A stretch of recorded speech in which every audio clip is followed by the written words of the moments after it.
morning, Central Campus. This is Brittany Hammond and Allison Lepp. bringing you the Central Campus News. There's a FBLA meeting on January 10th at 3 o'clock in room 101. Yearbook pictures are being taken. Please be there. Competitive speech is meeting today at 3:30 in room 300.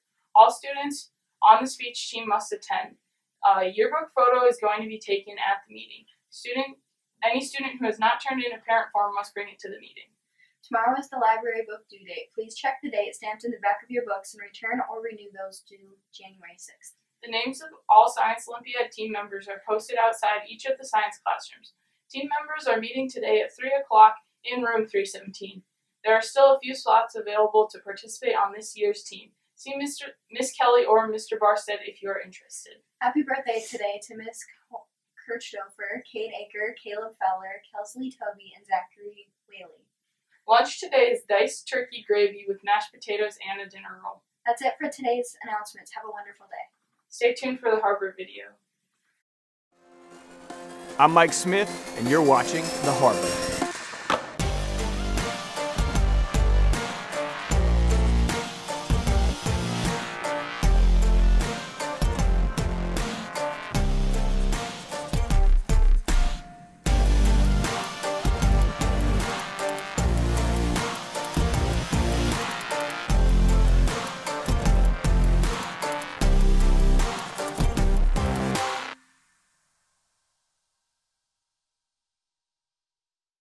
Today on The Harbor, you're going to hear from a high school student named Riley. You know, one of my favorite things about this generation is not only how much you believe in each other, but how much you believe in your futures. I hope you guys enjoyed this week's episode.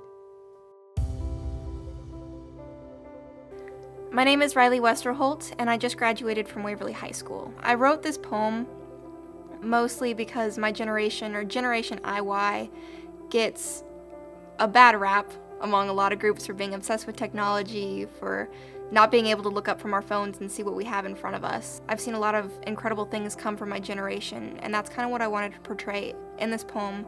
And I know it's easily relatable because there's something wrong with every generation that the next generation or the generation before them sees that's wrong, that they could do better. But I'm just here to say that every generation matters because it's what we bring to the world that counts. I'm here to set something straight. You see, there's this common misconception that Generation IY is the worst thing to happen to this world since, well, puberty. Some say we have no aspirations because we can't afford college. Some call us over-medicated and undereducated because expensive medications for imaginary problems means less money for expensive educations. Some say apathetic. Lazy because we'd rather call our friends than get out of our cars and ring the doorbell to let them know we're out front. Some say we're letting our obsession with technology ruin our futures. Some say we're too busy looking down at our Instagrams to notice that our world is pulling apart at the seams. Some say narcissistic, because selfies are a sign of the impending apocalypse. Some say they've never seen a generation as unruly as ours. But once upon a time, there was a generation infamous for its laziness. The people were obsessed with their money and what it could buy. They were called the Lost Generation. This was not my generation, although the name has been recycled, and they say we're unoriginal. This was the 20s. I'm not saying that makes drinking moonshine into oblivion while cruising around in your new Model T Ford any worse than trying to take a selfie while driving, simply that the judgment of a whole generation should not be based on the characteristics of the few. I'm not saying we're perfect. Is my generation a little obsessed with technology? Sure.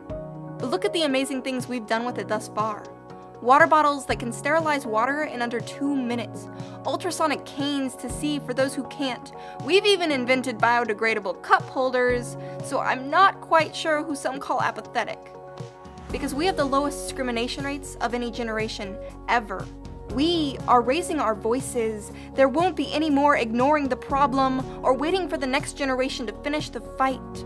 Although some have their eyes closed and their heads turned away, we aren't forgetting those who have been lost in wars waged on several fronts. We're trying to make the world safer for those who remain. We're standing up. We're protesting against wrongs. We are making a difference. We are inspired and inspiring. From our footprints will rise cities that will probably be environmentally friendly. The people will be happy.